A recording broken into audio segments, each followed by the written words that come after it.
श्री राधे राधे। भक्तों, श्रीमद् भगवद गीता भाव मंथन कार्यक्रम प्रारंभ किया जा रहा है। पहले हम लोगों ने गीता जी के दूसरे अध्याय के 40वें श्लोक की व्याख्या श्रवण की थी। भाव मंथन उसका किया गया था और 41वें श्लोक, दूसरे अध्याय के 41वें श्लोक का पाठ किया था हम लोगों ने, और उसके बाद शब्दार्थ भी नहीं किया गया, भाव मंथन भी नहीं किया गया।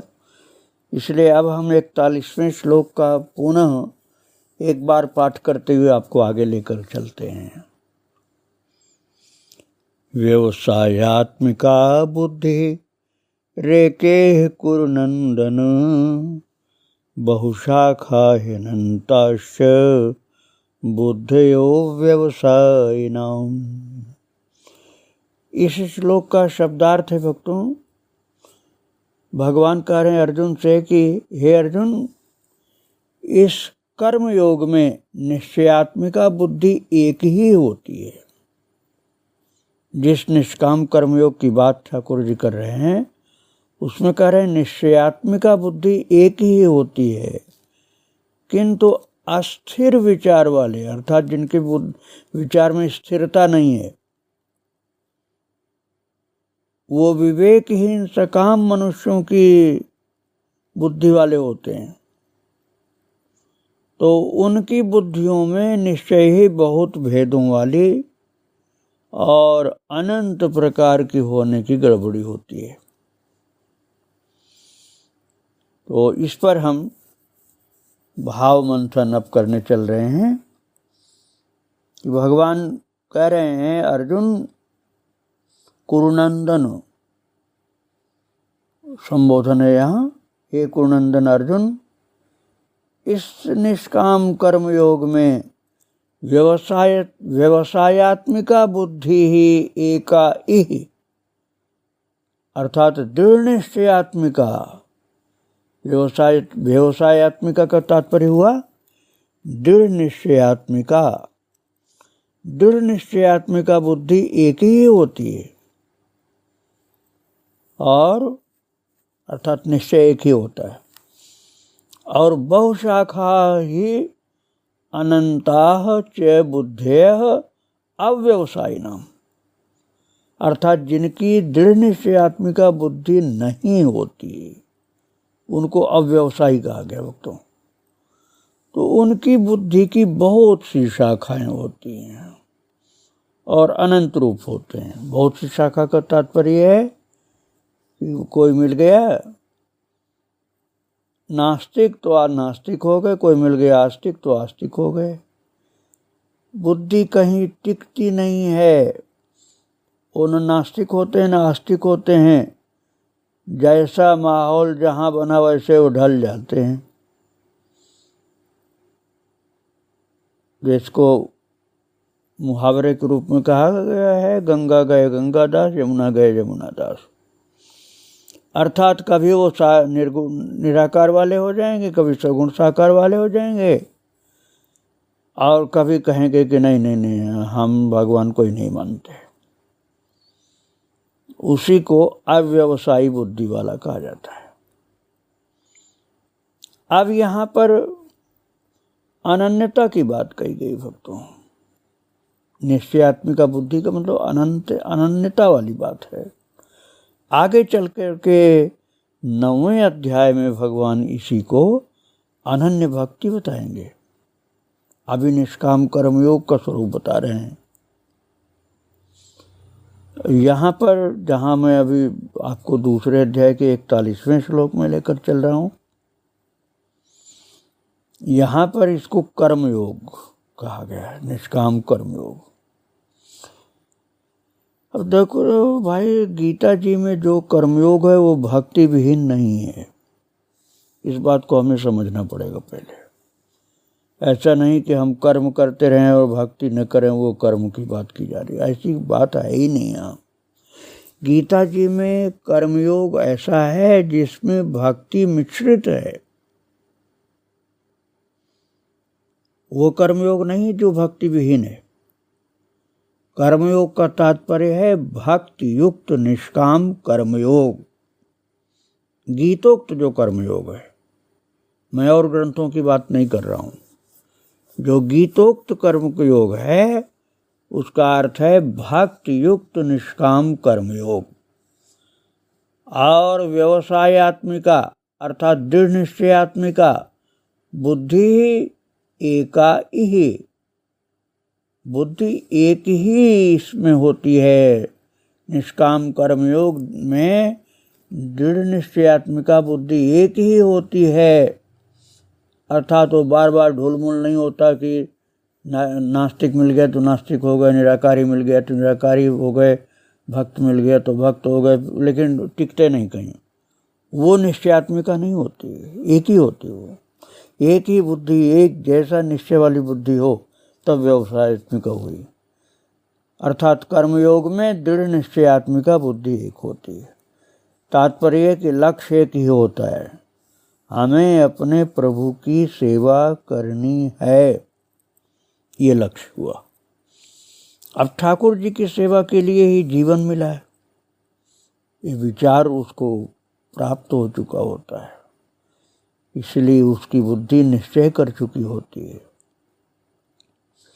अब वो इस बात को जानता है कि हमें लाभ हो या हानि, इज्जत मिले या न मिले, सुख मिले या दुख, हमें तो अपने ठाकुर जी की सेवा ही करनी है। ये होती है दृढ़ निश्चयात्मिका बुद्धि। ये मैंने सरलता से समझने लायक भाव इसका बताया आपको।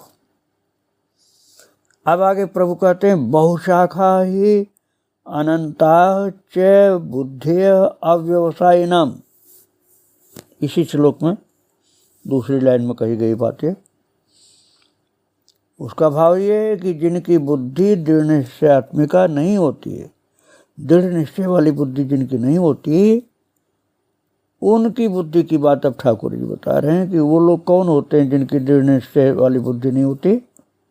वे होते हैं क्षुद्र सांसारिक वासनाओं की पूर्ति के लिए कर्म करने वाले लोग। वो भगवान की भक्ति नहीं करते, भगवान के लिए कौड़ी नहीं खर्च करते हैं और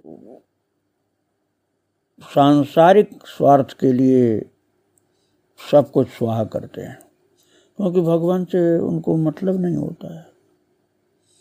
इसलिए वो अव्यवसायी बुद्धि उनकी कही गई है, दृढ़ निश्चय वाली नहीं, ढुलमुल वाली। अर्थात जो कर्मयोग के स्थान पर कर्म भोग करते हैं, आप ऐसा समझिए, उनका कर्म जो होता है उसमें योग नहीं भोग होता है। और गीता जी में भगवान ने कर्मयोग जो बताया उसमें योग होता है। और जो दृढ़ निश्चय के विहीन होते हैं, अर्थात भक्ति युक्त कर्म नहीं जिनका है, उनका कर्मयोग नहीं कर्म भोग होता है। सकाम कर्म अहंकार के तोषण पोषण के लिए जो करते हैं, ऐसे ही लोगों को अव्यवसायी बुद्धि वाले कहा गया है। बहुशाखा ही अनंता च, अर्थात अव्यवसायी लोगों की बुद्धि की बहुत शाखाएं होती हैं, एक नहीं होती है। आप ऐसे समझो ना कि ऐसी बुद्धि का लक्ष्य या कोई टारगेट नहीं होता है, कुछ भी लक्ष्य नहीं दृढ़ होता उनका। उनके अंदर किसी के प्रति भी दृढ़ निष्ठा नहीं होती, न गुरु के प्रति न भगवान के प्रति। इसलिए क्षण क्षण में इनकी सोच की दिशा बदलती रहती है, क्योंकि श्रद्धा नहीं होती, दृढ़ निश्चय नहीं होता है। इसीलिए कहते हैं कि उनकी बुद्धि की बहुत शाखाएं और अनंत रूप होते हैं। ऐसे लोगों को भक्ति युक्त कर्मयोग की प्राप्ति नहीं हो पाती है। ऐसे लोगों को बहुत परिश्रम करने पर भी न मुक्ति मिलती है न शांति मिलती है। और भक्तों, कुछ ऐसे भी लोग होते हैं जो केवल दिखावे के लिए धर्म का आश्रय लेते हैं कि लोग हमको समझें कि बड़े भारी धर्मात्मा हैं। और किस प्रकार के कर्म करते हैं और उनकी क्या गति होती है, भगवान इस विषय को आगे 3 श्लोकों में एक साथ बताते हैं। 41वें नंबर के श्लोक की व्याख्या मैं आपको सुना रहा था, और इसके बाद के 3 श्लोक 42, 43 और 44, इन तीनों श्लोकों को मिला करके भगवान ने बताया है उन लोगों की बात जो केवल दिखावे के लिए धर्म का आश्रय लेते हैं, कर्म का आश्रय लेते हैं, दिखावे के लिए, लोगों को खुश करके अपनी वाहवाही के लिए। तो उन लोगों की क्या गति होती है वो 42वें, 43वें और 44वें श्लोक में दूसरे अध्याय में ठाकुर जी बताते हैं, परंतु उसको हम बाद में कल पाठ करेंगे और शब्दार्थ और भावार्थ भी कल ही करेंगे। आज 41वें श्लोक की व्याख्या, जिसको मैं भाव मंथन कहता हूँ, उसको आपको सुनाया। और अब मैं परम कृपाल प्रभु भगवान श्याम सुंदर दिव्य रथ पर विराजमान जो हैं और उनका परम प्रिय शिष्य भक्त अर्जुन जो एक महान श्रोता के रूप में विराजमान है, इन महान वक्ता और महान श्रोता भक्त और भगवान को प्रणाम करके आज यहीं विराम दे रहा हूँ।